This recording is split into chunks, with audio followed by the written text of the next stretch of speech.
Ay, ang ganda naman ng linyang to. Kahit demonyo, marunong magmahal. Alam mo, parang ikaw yung ditang lalaki. Mayaman, Inglesero, at sobrang sungit.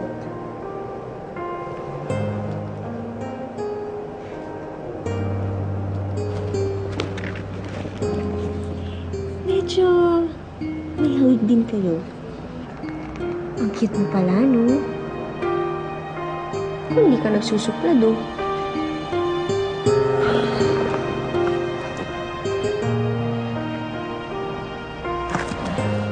Ay! Ano ba yan, Nympha?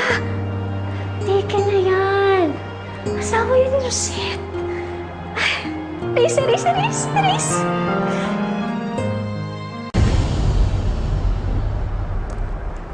Sorry, kinikiniginaw ka kasi. Anong oras na? Tulog pa si Junik. Sige pa. Hindi, Tulog ka okay pa. na ako. Aray, nakaidlip na ako, okay na ako.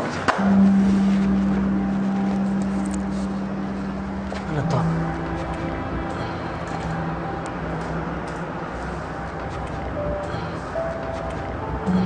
Kailan ka pa nagbabasa ng mga to?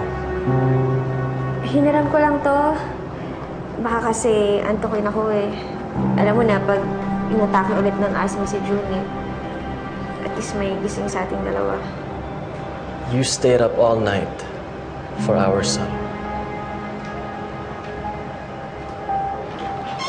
Good morning po. Good morning, Doc. Good morning po. Lumabas na po ang result ng lab niya. Your son is safe. Makakauwi na kayo. Sige po. Salamat, Doc.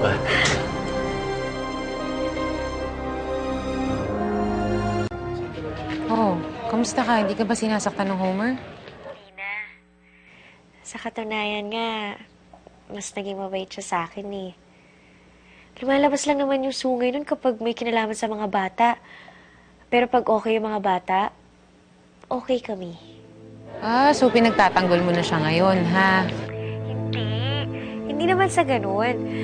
Siguro mas naiintindihan ko lang siya ngayon. Kasi naman si Rosette, papayang ina eh. Yun tuloy, nung dumating ako dito, ako yung pinagbubuntungan ng sama ng loob ni Homer. Basta mag-ingat ka sa taong yun. Alam mo, ikaw kung makapag-lecture ka sa akin, para kasi Chang. Hoy, Beshi, kilala kita. Kapag ikaw napakitaan ng konting kabutihan, nahuhulog na yung loob mo. Ayoko lang mangyari sa'yo yung ginawa ni Eric na panloloko. Malayong malayo si Homer kay Eric. Iba si Homer. Ay, sorry, may kausap ka pala.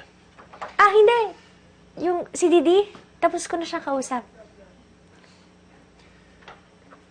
Gusto ko sana ilabas yung mga bata. Baka gusto mong si Mama. Pero kung may ibang lakad, okay lang din. Hindi, wala akong gagawin.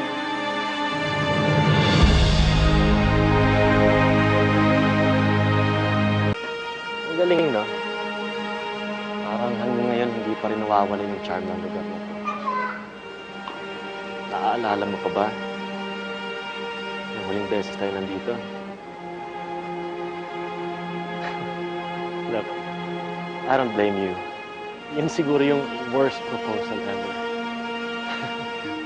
Pero, para sa akin, hindi ko kakalimutan yung araw na yun. Nandun ka, sa may bench, nakatayo. Sinabi mo sa akin na buntis ka kay Celine. At iyak ka ng iyak. And then out of the blue, bigla na lang akong lumuhod at nag-propose sa'yo na walang sing-sing. But I bet that's not the story you tell your friends kung paano ako nag-propose. Uy, hindi ah. Oh, Ang sweet kaya nun. Hindi kaya. At least hindi ka katulad mga ibang lalaki. Pagkatapos kang gamitin, iiwan ka na agad. Alam mo, dapat dumami pa yung mga tulad mo eh. May paninindigan. Really? You think of me that way? Ano ba yan, Junik? Bakit mo nilipat yung kanta? Ano yun? Kids, alam nyo ba na yan yung kanta na pinapatugtog sa reception ng wedding namin ng nanay nyo? Really? Daddy, isayaw mo pa si Mami. Tara. Ayoko. Hindi ako marunong sumayaw. Sige na, Mami. Okay po to eh. Sige, sandali lang ha. Hindi ako marunong sumayaw. At saka, ano man. May I have this dance?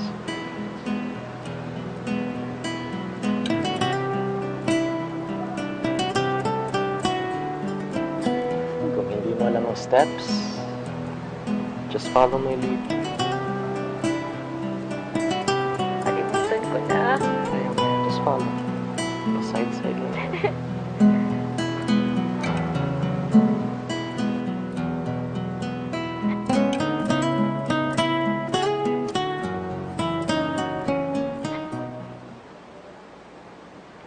Wala. Ay. Sorry pala, ba't na? Ay, nako. You know what? Okay lang yan. We don't need music. Come here. Mama, you look as good as the day I met you.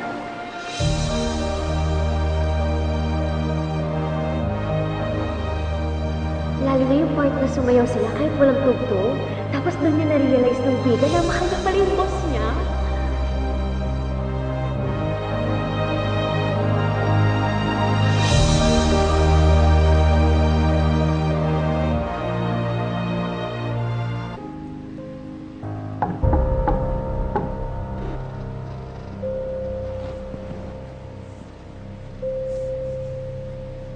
Ay, sandali lang!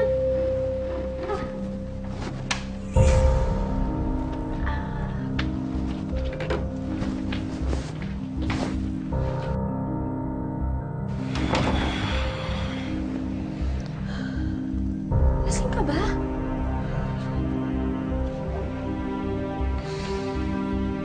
Balik ka ata ng kwarto ng pasukan. Kung gusto mo, doon ako sa guest room matutulog. Dito ka lang, dito ka lang. Hindi, doon na lang ako matutulog. Dito ka lang. Ikaw talaga yung sadya ko.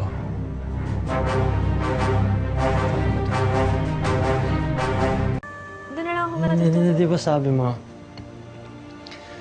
forget the past. Gusto mo magsimula ulit, di ba? Ito na. This is it. Di ba pag mag-asawa, magkatabi natutulog? Halika na. Set.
na dapat makita to.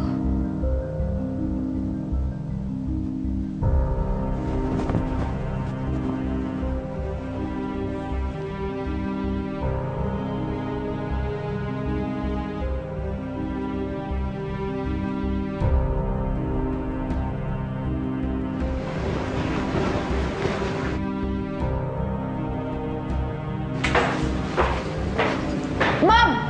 Anong ginagawa niyo dito sa service area? May nakalimutan akong palaban kay Juliet. Pwede niyo naman bigay sa kanya yan bukas? Bakit ba kailangan kong mag-explain sa'yo? Leave me alone!